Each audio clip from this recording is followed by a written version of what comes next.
Hello नमस्कार दोस्तों, सभी को इस नए वीडियो पर फिर से स्वागत है। तो साइक्लोन फेंगल अगले 24 घंटे में लैंडफॉल करने वाला है और अभी इसका लेटेस्ट इन्फॉर्मेशन के ऊपर डिस्कस करेंगे और लैंडफॉल के टाइम पर विंड स्पीड कहां पर कैसा रहेगा और कहां पर कैसी बारिश होगी, इस पर पूरा इन्फॉर्मेशन आपको यहां पर मिलेगा। तो सबसे पहले वीडियो को लाइक और शेयर करके चैनल को सब्सक्राइब जरूर करें, ऐसे ही लगातार जानकारी हमेशा पाने के लिए। तो आज 30 नवंबर है और ये आज का लेटेस्ट सैटेलाइट का ऑब्जर्वेशन का मैप है। तो जैसे कि हमने पहले फोरकास्ट किया था कि साइक्लोन फेंगल फॉर्म करेगा बंगाल की खाड़ी में, तो वो फाइनली फॉर्म कर चुका है और अब ये south west bay of Bengal Tamil Nadu coast के आसपास में आ चुका है।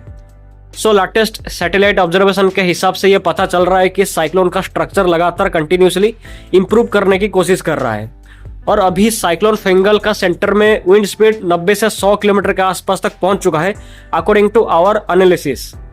और सेंटर प्रेशर इसका कम से कम 990 मिलीबार्स के आसपास में साइक्लोन के सेंटर पे है और अब ये साइक्लोन वेस्ट डायरेक्शन पे मूव करना शुरू कर चुका है। तो साइक्लोन फेंगल अभी कहां से कितनी दूरी पर है, इस पर डिस्कस करेंगे। तो साइक्लोन फेंगल करेंटली चेन्नई से लगभग 180 किलोमीटर पूर्व में है और ये तमिलनाडु के पुडुचेरी से लगभग 198 किलोमीटर ईस्ट नॉर्थ ईस्ट में ये बना हुआ है और तमिलनाडु के छेयूर से ये लगभग 178 किलोमीटर ईस्ट में ये बना हुआ है और ये ऐसे कंटिन्यूसली वेस्ट डायरेक्शन पे मूव करेगा और अपना इंटेंसिटी को ग्रेजुअली थोड़ा और इंक्रीज कर सकता है और 120 किलोमीटर तक विंड स्पीड ये हासिल कर सकता है अगले 6 घंटे के अंदर। और आज इवनिंग से मिडनाइट के बीच में इसका लैंडफॉल तमिलनाडु कोस्ट में हो जाने की संभावना है। सो हमारे एनालिसिस के हिसाब से लैंडफॉल के टाइम पर इसका विंड स्पीड 90 से 100 और गस्टिंग पे 110 किलोमीटर तक रह सकता है और इसका लैंडफॉल तमिलनाडु के कराईकल से साउथ आंध्र प्रदेश के श्रीहरिकोटा के बीच में मरक्कनम के पास में इसका लैंडफॉल आज रात में हो सकता है और लैंडफॉल के टाइम पर स्टॉर्म सर्ज 18 फीट तक आने की संभावना है तमिलनाडु कोस्ट में। तो साइक्लोन लैंडफॉल के बाद धीरे धीरे करके कमजोर होना शुरू करेगा और 1 दिसंबर आफ्टरनून तक ये सेंट्रल तमिलनाडु को क्रॉस कर सकता है और क्रॉस करने के बाद ये 2 दिसंबर तक कर्नाटका और केरला से होते हुए अरेबियन सी के साउथ ईस्ट पार्ट में एंटर कर सकता है 3 दिसंबर के आसपास तक।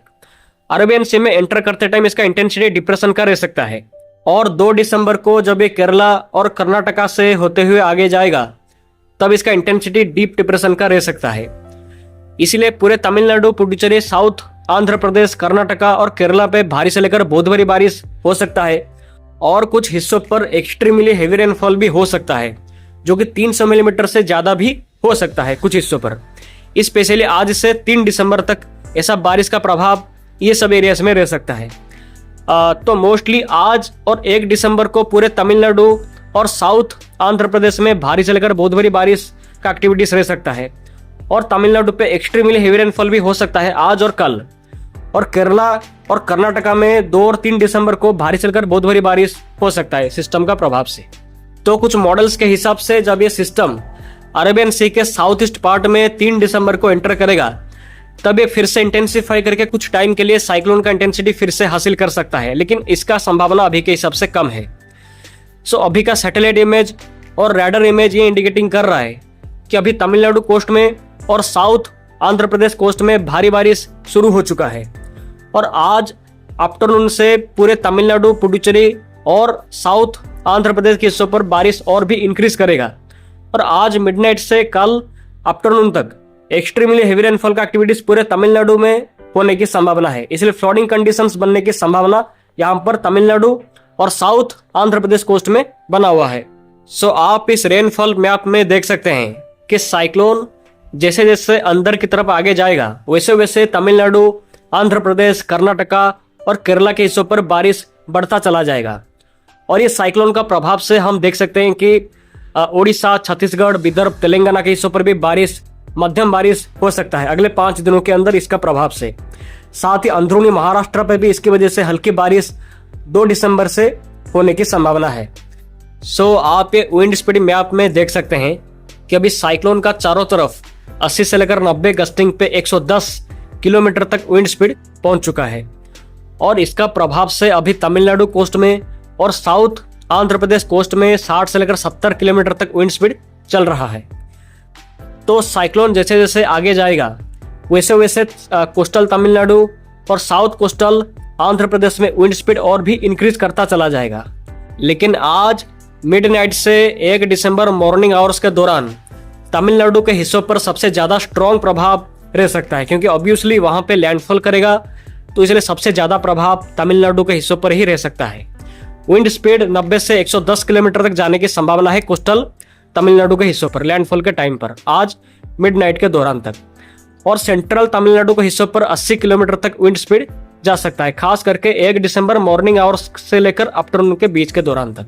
तो साइक्लोन फेंगल का प्रभाव से चेन्नई पे विंड स्पीड 80 से 85 किलोमीटर तक रह सकता है, लेकिन पुडुचेरी, कल्पकम, मराक्कनम, तिंडीवनम, भिलुपुरम और भांडवासी और एडजॉइनिंग एरियाज में 90 से 100 किलोमीटर तक विंड स्पीड चल सकता है साइक्लोन फेंगल का प्रभाव से आज मिडनाइट से 1 दिसंबर मॉर्निंग आवर्स के दौरान तक।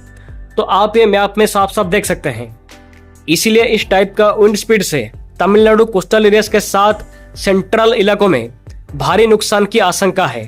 फोन टावर के साथ इलेक्ट्रिसिटी को डैमेज हो सकता है, कई ट्रीज अपरूटेड हो सकता है, इसीलिए कोशिश करें अपना फोन को फुल चार्ज रखने की।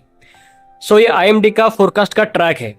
आईएमडी के हिसाब से इसका लैंडफॉल कल्पकम और मराक्कनम के अराउंड हो सकता है आज इवनिंग से नाइट के बीच के दौरान तक, और लैंडफॉल के दौरान 70 से 90 किलोमीटर तक विंड स्पीड चल सकता है। सो आई होप कि आपको साइक्लोन फेंगल के बारे में पूरा जानकारी अच्छे से मिला होगा। सो आपको इस टाइप का जानकारी लगातार मेरे चैनल पर मिलता रहेगा। सो कोई भी सवाल हो तो आप कमेंट्स में जरूर पूछिए। तो आज के वीडियो में इतना ही। चैनल को सब्सक्राइब, वीडियो को लाइक और शेयर जरूर करें, ऐसे ही लगातार जानकारी हमेशा पाने के लिए। आप सभी का दिन शुभ हो। धन्यवाद।